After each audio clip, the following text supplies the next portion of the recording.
नमस्कार दोस्त, मैं मनीष वर्मा। आप सभी का स्वागत है हमारे चैनल पे। आज के इस वीडियो में दोस्त हम बात करने वाले हैं पंडिता रामाबाई जी के बारे में। ये दोस्त इंडियन पॉलिटिकल थॉट का ये 3rd चैप्टर है और इस चैप्टर में हम पूरा इनके बारे में समझेंगे जो इन्होंने जेंडर के ऊपर और वुमेन इक्वलिटी के ऊपर इन्होंने अपने व्यूज़ दिए हैं। सबसे पहले दोस्त जानते हैं इनका बायोग्राफी, एक छोटा सा इंट्रोडक्शन, इनका जीवन परिचय जानते हैं।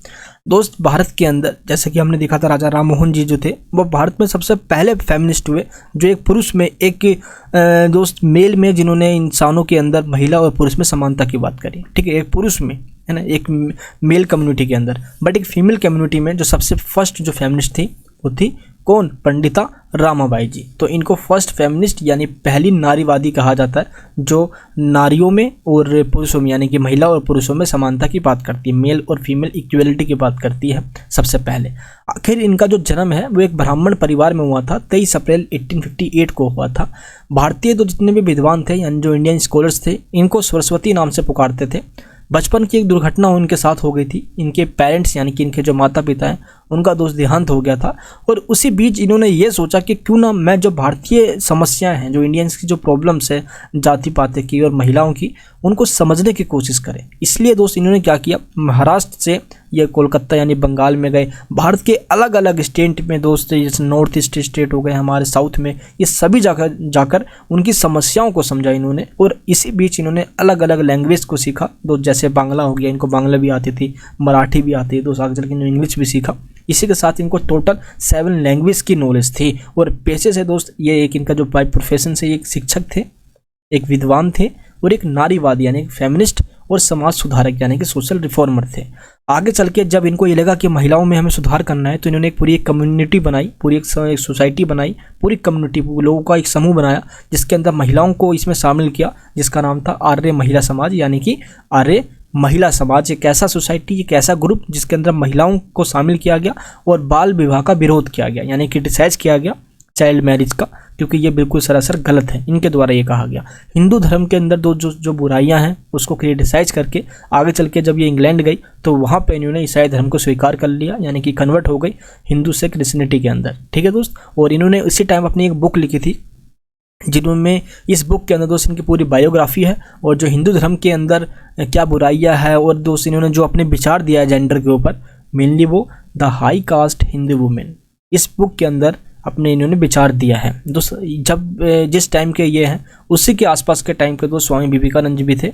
तो इनके विचारों के द्वारा स्वामी विवेकानंद जी का दोस्तों अपोज इस तरीके से कहा गया, क्योंकि जब 1893 के अंदर जब अमेरिका के शिकागो के अंदर विश्व धर्म सम्मेलन के अंदर जब स्वामी विवेकानंद जी ने दोस्त भाषण दिया था अपना, तो उस टाइम पे इन्होंने यानी कि रामाबाई ने विवेकानंद जी का विरोध किया था, ये कहते हुए कि विवेकानंद जी सिर्फ पुरुषों की बात करते हैं, महिलाओं को वो इग्नोर कर रही। इस बात पर दोस्त ने आलोचना करी थी और फाइनली दोस्त 5 अप्रैल 1922 को इनका देहांत हो गया था।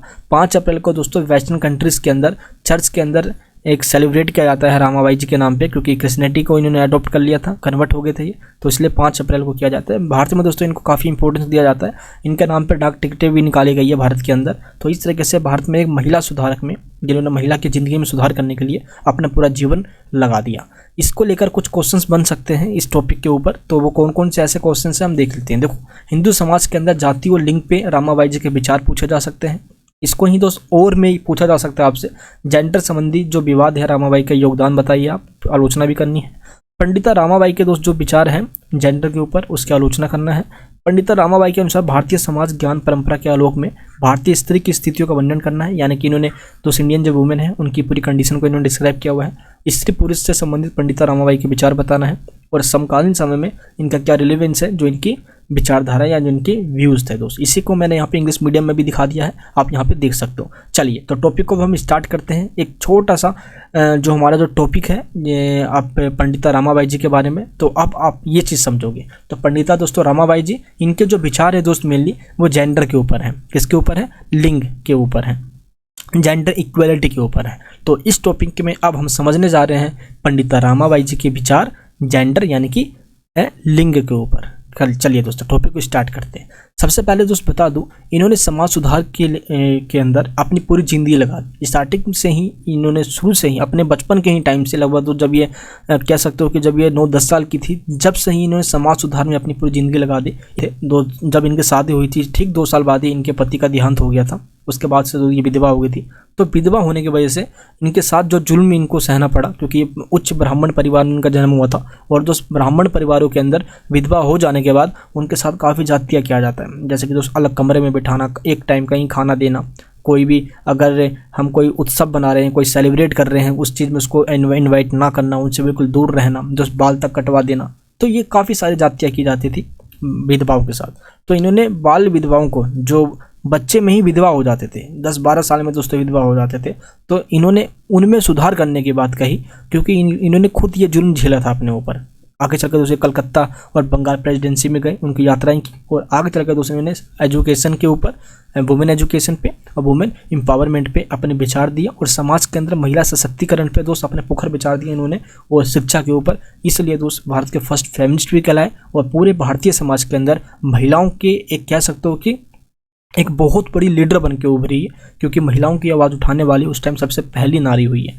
आर्य महिला समाज की दोस्तों इन्होंने स्थापना करी और सभी महिलाओं को इसके अंदर शामिल करवाया, और भारत के अंदर जितने भी महिला हैं वो आत्मनिर्भर बन सके, तभी जाके दोस्त उनकी भी एक पहचान बनेगी। अगर वो डिपेंड अपने पुरुष समाज पे रहेंगे या अपने पति पे रहेंगे, तो उनकी ज़िंदगी अभी भी ऐसी बरकरार रहेगी जैसे अभी तक चलती आ रही है। तो इन्होंने तो सेल्फ इंडिपेंडेंट बनने की बात कही महिलाओं को, वुमेन्स को। तो रामाबाई की अपनी पुस्तक है, और इस बुक का नाम है the high cast Hindu women. The high cast Hindu women में दोस्त इन्होंने अपनी बायोग्राफी बताई है पूरी, अपने जीवन के बारे में, और अपनी आइडियाज़ दी है जेंडर के बारे में। जिस तरह के दोस्तों इन्होंने बताया है कि किस तरीके से एक महिला को भेदभाव का शिकार होना पड़ता है हिंदू धर्म के अंदर। तो जो इन्होंने अपने विचार दिए हैं इस वाली बुक में the high cast Hindu women के अंदर, चलिए वो आइडियाज़ देखते हैं कि इनके आइडियाज़ वो कौन कौन सी है। सबसे पहली दोस्तों आइडिया है महिला के बचपन का जो अवलोकन होता है, यानी कि एक महिला का जो बचपन है इसकी पूरी कहानी दास्तान बता दी इन्होंने। सबसे पहले दोस्त इन्होंने ये बताया कि एक महिला हमेशा पुत्र की प्राप्ति के लिए इच्छा रखती है। अगर वो पति को खुश करना चाहती है तो सबसे पहले उसका पुत्र को जन्म देना होगा। अगर उसका बेटा जन्म नहीं होता है, तो अगर कोई उसके दोस्त कोई दोस्त अगर लड़की पैदा हो जाती है, स्त्री पैदा होती है, तो उससे ये होता है कि उसका जो पति होता है वो उससे प्यार कम करने लग जाता है, और अगर उसको अपने पति को लुभाना है तो वो पुत्र की प्राप्ति के लिए दोस्त पूजा करती है, प्रार्थनाएं करती है। तो इस तरीके से भारत के अंदर दोस्त जितना ज़्यादा मतलब कि बच्चों की में पुत्र की प्राप्ति पे जोर दिया जाता है, दोस्त प्रजनन शक्ति पे जोर दिया जाता है, प्रजनन की चीज़ों पे जोर दिया था, दोस्त उतना शायद ही किसी और देश के अंदर ऐसा होता होगा। भारत में दोस्त सबसे ज़्यादा पुत्र की प्राप्ति के लिए यज्ञ करवाए जाते हैं, तमाम दोस्तों अलग अलग चीज़ें के लिए प्रथाएं करवाई जाती है। एक दोस्त घटना है जो रामाबाई जी बताती है अपनी बुक के अंदर। क्या बताते हैं ये? इन्होंने ये बताया एक महल की कहानी बताते हैं ये। इस कहानी को सही से समझना, ताकि इन्होंने ये बताया कि किस तरीके से सोसाइटी के अंदर पुत्र का प्राप्ति का बहुत ज़्यादा इंपॉर्टेंस था। इन्होंने ये बताया कि एक बार मैं यानी कि रामाबाई जी बता रही है दोस्त अपनी बुक के अंदर कि मैं अपने मतलब कि दोस्त परिवार वालों के साथ एक बार राजमहल में राजकुमार के घर गई थी। वहाँ पे हम भोजन करने के लिए गए हुए थे, भोजन के लिए बुलाया गया था। तो ये भोजन करने के लिए गए थे, तो ब्राह्मण थे यार, तो ब्राह्मण को तो पूछते ही है राजा महाराजा, तो ठीक है, छोटी जाति तो पूछते नहीं थे। तो ये गए हुए थे वहाँ पे। तो एक राजा की 4 बीवियाँ थी, यानी कि 4 पत्नियाँ थी टोटल। चारों में से 3 की एक भी बच्चे नहीं थे, और जो एक इसकी बीवी थी उसके 2 बेटे थे, इसके 2 बेटे थे। तो जो राजा था वो ज़्यादा प्यार सिर्फ इसी से करता था, बाकी इन तीनों से प्यार करता ही नहीं था। इन तीनों को दोस्त एक अलग कमरे में अंधेरे कोठरी में ऐसे डाल दिया जाता था, मान लो कि इनकी ज़िंदगी में सिर्फ उदासी हो, और सारा प्यार इस राजा का सिर्फ इसी को मिलता था। तो यहीं से एक तरह से आप देख सकते हो कि भारतीय समाज के अंदर एक पुरुष बेटों की प्राप्ति के लिए और महिलाओं के सम्मान के लिए ये बहुत ज़रूरी है। तो जब ये दोस्त 13 साल की थी, जबकि ये पूरी ये कहानी है, जब इन्होंने ये बताया, तो ऐसे अंधविश्वासी औरतों का इन्होंने आलोचना किया कि जो ऐसी औरतें दोस्त जो अपने पेट में ही बच्चों को कन्वर्ट, अगर उनको पता चल जाए कि भाई अगर पेट में यार कहीं लड़की हो रही हो, डर के मारे, तो वो कुछ ऐसे जड़ी बूटियाँ खाते हैं, है ना, कोई ऐसी दवाइयाँ खा लेते हैं, प्रभु से प्रार्थना करते रहते हैं, कोई यज्ञ करवाते रहते हैं, ताकि वो एक गर्ल को वो इसमें कन्वर्ट कर सके, है ना। तो पुत्री से पुत्र में बदलना, प्रभु से प्रार्थना करना, ईश्वर से ये मांगना, दोस्त ये सारी लड़कियां यानी उस समय की महिलाएं किया करती थी। तो यही एक अंधविश्वास के रूप में दिखाया जा रहा है, जबकि दोस्त जो ईश्वर ने दिया है हमें उसको स्वीकार करना चाहिए। और पुत्र हो या पुत्री हो दोस्त, वो हम दोनों के लिए एक समान प्यार होना चाहिए हमारे मन के अंदर, हमारे अस्तित्व के अंदर, हमारी फैमिली के अंदर। बट दोस्त हिंदुओं के अंदर ऐसा नहीं पाया जाता है। हिंदुओं के अंदर अलग अलग दोस्तों पुत्र प्राप्ति के लिए यज्ञ करवाए जाते हैं। अब यहाँ पे खुद देखिए आप, मनुस्मृति में कहा गया है बिल्कुल साफ तरीके से कि पुत्री एक पुत्र के समान है, यानी कि चाहे पुत्र हो या पुत्री हो दोनों ही बराबर हैं, इक्वल हैं, बराबरी का दर्जा उनको दिया गया है मनुस्मृति के अंदर। बट दोस्तों होता क्या है, भारतीय समाज के अंदर ये प्रचलन में चल रहा था, ये भारतीय समाज पूरा इसमें जकड़ा हुआ था। जिस टाइम पे इनका जन्म हुआ था दोस्त पंडिता रामाबाई जी का, उस टाइम पे क्या था कि अगर पिता को मुक्ति चाहिए तो घर में एक बेटा तो पैदा होना जरूरी है। पिता को मुक्ति नहीं मिलती अगर बेटा यानी कि बेटे का जन्म नहीं होता तो। इसलिए अगर दोस्त पिता को स्वर्ग यानी कि पेरेंट्स को स्वर्ग की प्राप्ति होती है कि तो मान लो कि अगर दोस्त ऐसा कहा जाता था कि पिता को जो स्वर्ग की प्राप्ति होगी अगर घर के अंदर बेटे का जन्म होगा, तो स्वर्ग की प्राप्ति के लिए दोस्त बेटे के जन्म की बात की जाती थी। और इस तरीके से रामाबाई जी ने एक बात कही थी दोस्त अपने बुक के अंदर, क्या कहा था कि पश्चिमी और दक्षिणी भारत के अंदर यानी कि वेस्टर्न और जो साउथर्न इंडिया है, जब एक बालिका या एक महिला बड़ों को प्रणाम करती है तो वहाँ पे आशीर्वाद में दोस्त ये कहा जाता है कि खुश रहो, भगवान करे तुम्हारे 8 पुत्र हो, तुम्हारा सुहाग बना रहे। तो इससे ये पता चलता है कि दोस्त पुत्रियों को इम्पोर्टेंस नहीं दिया जाता था, सभी जगह पे पुत्र प्राप्ति के लिए ही सिर्फ यज्ञ और आशीर्वाद तक दिए जाते थे। और दोस्त ऐसा कहा जाता था कि अगर कि एक मान लो कि हस्बैंड वाइफ है और इन दोनों के सिर्फ और सिर्फ पुत्रियाँ ही पैदा हो रही है, मान लो एक पैदा हुई तो वो भी लड़की, दूसरी पैदा वो भी लड़की, तीसरी पैदा वो भी लड़की, अगर लड़की ही पैदा हो रही है तो एक दोस्त जो पति होता है वो क्या करता है, वो अपनी पत्नी से प्यार करना छोड़ देता है और वो किसी और से, यानी कि अब ये दोस्त मान लो पति है और ये दो पत्नी है दोनों आपस में, अब ये इससे प्यार ना करके देखिए दोस्तों इसको और किसी से रिलेशन बना लेना चाहिए। ये दोस्तों ये कहानी बताती है, बताइए, यानी कि एक पति किसी और से रिलेशन बनाना स्टार्ट कर देता है, किसी और महिला से रिलेशन बनाना स्टार्ट कर देता है अगर ऐसी घटनाएं होती है। तो ये उस टाइम बहुत चला करता था उस टाइम के समाज के अंदर। सेकंड पॉइंट में बताती है ये महिला के विवाहित जीवन का ये अवलोकन करती है। अभी तक दोस्तों ने बचपन की कहानी बताई, जब वो बचपन में उनकी बाल विवाह शादी कर दी जाती है, फिर भी पुत्र की प्राप्ति होती है। लेकिन दोस्त अब मनुस्मृति के अंदर एक लाइन कहा गया है, एक उच्च जाति की लड़की को विवाह योग्य न्यूनतम जो आयु होती है वो 8 साल से लेकर 12 साल के बीच में होती है। कहने का मतलब दोस्तों यहाँ पे ये है कि मनुस्मृति में ये साफ कहा गया है कि एक लड़की की शादी 8 साल से लेकर 12 साल से पहले करवा दिया जाए। अगर ऐसा नहीं होता है तो दोस्त बहुत बड़ा अनर्थ हो जाएगा और लड़की को स्वर्ग प्राप्ति नहीं होगी, है ना, वो नरक में चले जाएगी। तो ये अंधविश्वास था। इसलिए दोस्त भारत के अंदर 5 साल से लेकर 11 साल के बीच में ही लड़कियों की शादी कर दी जाती थी और ऐसे में बाल विवाह स्टार्ट हो गई। भारत में दोस्त यहीं से स्टार्ट होती है चाइल्ड मैरिज की प्रैक्टिस यानी कि प्रथा। वो चाइल्ड मैरिज दोस्त इतना बुरा है, इतना ज़्यादा बुरा है कि उनको ये तक नहीं पता होता था कि उनके साथ ये हो क्या रहा है। जब ऐसे कंडीशन में उनकी शादी करवा जाती थी तो एक दोस्त कह सकते हो ये मानवीय घटना है, जब उसके बारे में ही उसको नहीं पता, उसकी शादी करवाई जा रही है, शादी का उनको सही से अर्थ तक नहीं पता था। भारतीय समाज में दोस्त एक कुप्रथा ये भी थी कि जो माता पिता हैं वो अपनी लड़की के लिए लड़का ढूंढने खुद नहीं जाते थे, या लड़का दोस्तों ढूंढने के लिए नहीं जाते थे, या लड़का लड़की खुद ढूंढने के लिए नहीं जाते, यानी कि पेरेंट्स जो होते थे वो अपने बच्चों के लिए लड़का या लड़की ढूंढने में खुद नहीं जाते थे। इसके लिए दोस्त एक नाई रखा जाता था और ये लड़का लड़की ढूंढने का काम ये नाई किया करता था। हर पेरेंट्स के द्वारा ये एक नाई रखा जाता था। अगर पेरेंट्स खुद ढूंढने जा रहे हैं दोस्त तो भारतीय समाज में शर्मनाक घटना मानी जाती थी। ये बहुत शर्मनाक है कि पेरेंट्स खुद जा रहे हैं ढूंढने के लिए।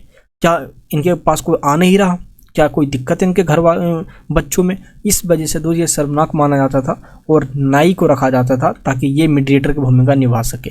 तो जब भारत में देखो विवाह को एक संस्कार माना जाता है, विवाह एक संस्कार है, और इसमें दोस्त जो पंडिता रामाबाई जी हैं वो ये कहते हैं कि इस टाइम जब शादी होती है एक लड़के लड़के की, तो जो मंत्र पढ़ता है पंडित, वो ऐसे मंत्र होते हैं जो शादी में दोस्तों पंडित को यार जो मंत्र पढ़े जाते हैं वो सिर्फ और सिर्फ पति के लिए होती है, उसमें महिला का कहीं नाम तक नहीं होता। यानी कि महिला को इस पति को सौंप देने के लिए सिंपल दोस्तों मंत्र होता है वो, और ये पति के ऊपर एंड पति के गुणगान के ऊपर, इसकी लंबी आयु के ऊपर तमाम चीज़ें दोस्तों कहा जाता है। ये जो मंत्र, ये जो चैंट्स होते हैं, ये सिर्फ एक हस्बैंड्स के लिए होते हैं, बस महिलाओं के लिए कुछ होता ही नहीं है।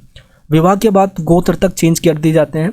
कई राज्यों में भारत के दोस्त महिला का नाम तक चेंज कर दिया जाता है। मान लो दोस्त, अगर इस लड़की का नाम पूजा है शादी होने से पहले, तो शादी के बाद इसका नाम प्रीति रख दिया जाएगा। तो जो भी उसके घर वाले नाम रखे, गोत्र के अकॉर्डिंग, राशिफल के अकॉर्डिंग उसका नाम तक चेंज कर दिया जाता है। ऐसा दोस्तों आज भी ब्राह्मण के घरों में होता है, उच्च ब्राह्मण जो घर है उनके अंदर आज भी ऐसा होता है। एंड थर्ड पॉइंट पे इन्होंने बताया विधवा जीवन का अवलोकन, यानी कि जो विडोज की जो लाइफ होती है वो कैसे होती है। देखो, सबसे पहली बात तो यहाँ पे ये है कि भारत के अंदर एक विधवा होना सजा माना जाता है। ये दोस्त सारी बातें कह रही है पंडिता रामाबाई जी। भारत में अगर कोई विडो है, अगर कोई विधवा हो गई है, तो वो एक सजा के, एक अपराध के समान है, उनको पनिशमेंट देना चाहिए।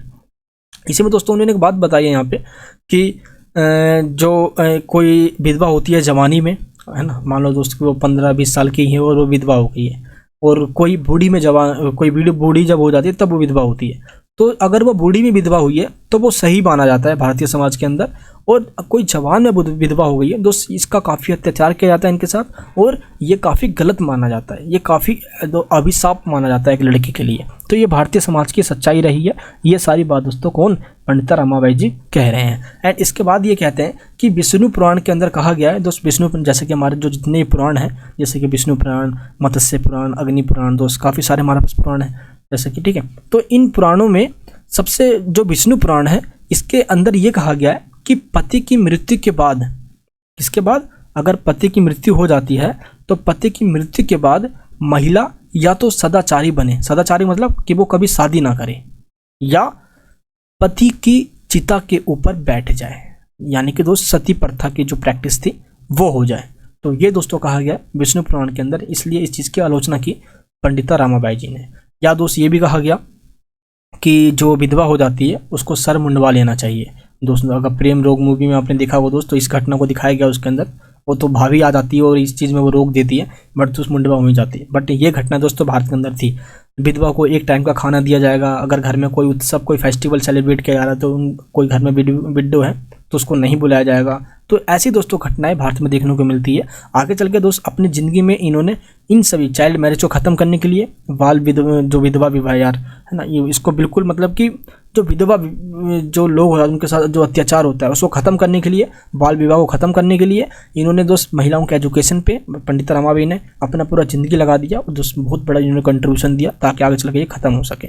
तो ये उन्हीं समाज सुधारकों में से एक है जो महिला के दोस्त जो दयनीय दशा है उसमें सुधार करना चाहते हैं। इस प्रकार कहा जा सकता है दोस्त, आगे चल के जब इन्होंने ये सारी महिलाओं के लिए किया हमारा भारतीय समाज के अंदर दोस्त, तो इनको केसरे हिंद की उपाधि दी गई, और भारत के अंदर महिलाओं के एक कह सकते हो कि दोस्त एक इंस्पिरेशन बन के जो उस टाइम निकले थे, दोस्त एक एजुकेटेड भी थे उस टाइम ये है, और ब्राह्मण में होते हुए ब्राह्मणों का आलोचना इन्होंने किया, जो कि दोस्त भारतीय समाज के लिए एक उदाहरण पेश करता है। आई होप दोस्त आपके टॉपिक समझ में आ गया होगा। प्लीज़ नए हो तो प्लीज़ चैनल को दोस्तों सब्सक्राइब कीजिए, बेल आइकन ऑन कीजिए।